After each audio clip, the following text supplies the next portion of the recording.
E9 news కి స్వాగతం. నా పేరు కళ్యాణి. సబ్బవరం మండలంలో గుర్తు తెలియని మహిళ మృతదేహం లభ్యం. అనకాపల్లి జిల్లా సబ్బవరం మండలం రాజుగారి బంజర్ జంక్షన్ లో పక్కన చెట్ల కింద మహిళ మృతదేహం ఉన్నట్లు స్థానికులు గుర్తించి జంగాలపాలెం సర్పంచ్ గారికి చెప్పగా అతను సబ్బవరం పోలీస్ స్టేషన్ కి సమాచారం ఇచ్చారు. వెంటనే సిఐ జి రామచంద్రరావు గారు తన సిబ్బందితో ఘటనా స్థలానికి వెళ్లి పరిశీలించగా ఆమె శరీరంపై బట్టలు లేకుండా ఉందని గమనించిన సిఐ గారు శరీరం మీద బట్టలు కూడా లేవు. వెంటనే సిఐ గారు బట్టలు తెప్పించి బాడీపై కప్పించారు. తర్వాత క్లూస్ టీం జాగిలాన్ని తీసుకొచ్చి చుట్టుపక్కల పరిశీలించారు.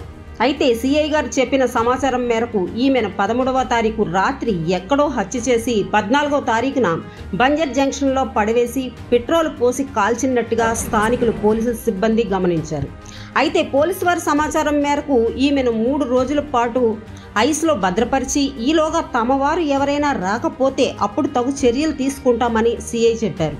అయితే ఈ ప్రాంతం నేషనల్ హైవే అవటం వల్ల ఎక్కడో హత్య చేసి చుట్టుపక్కల ప్రాంతాలకు తీసుకొచ్చి పడవేయటం పోలీసులకు చాలా ఇబ్బందిగా తయారైందని పలువురు వాపోతున్నారు. ఈ విషయమై ఇన్సాద్ డిఎస్పీ గారు బి మోహన్ రావు గారి వర్షన్ ఇలా ఉంది.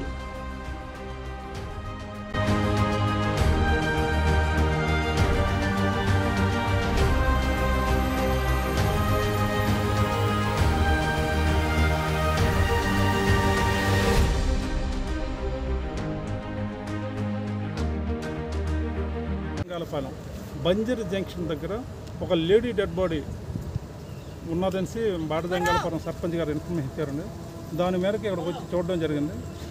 13వ తారీఖు రాత్రి ఎవరో ఒక లేడీని ఎక్కడో చంపేసి ఎక్కడో తీసుకొచ్చి పెట్రోల్ పోసి కాల్చినట్టు ఆనవాళ్ళు గుర్తిస్తున్నాయండి. ఈమె ఏజ్ 25 సంవత్సరాల నుంచి 30 సంవత్సరాల వరకు ఉండవచ్చు. ఇక్కడ ఎక్కడో చంపేసి ఇక్కడ తీసుకొచ్చి కాల్చినట్టు ఐడెంటిఫై అవుతుందండి.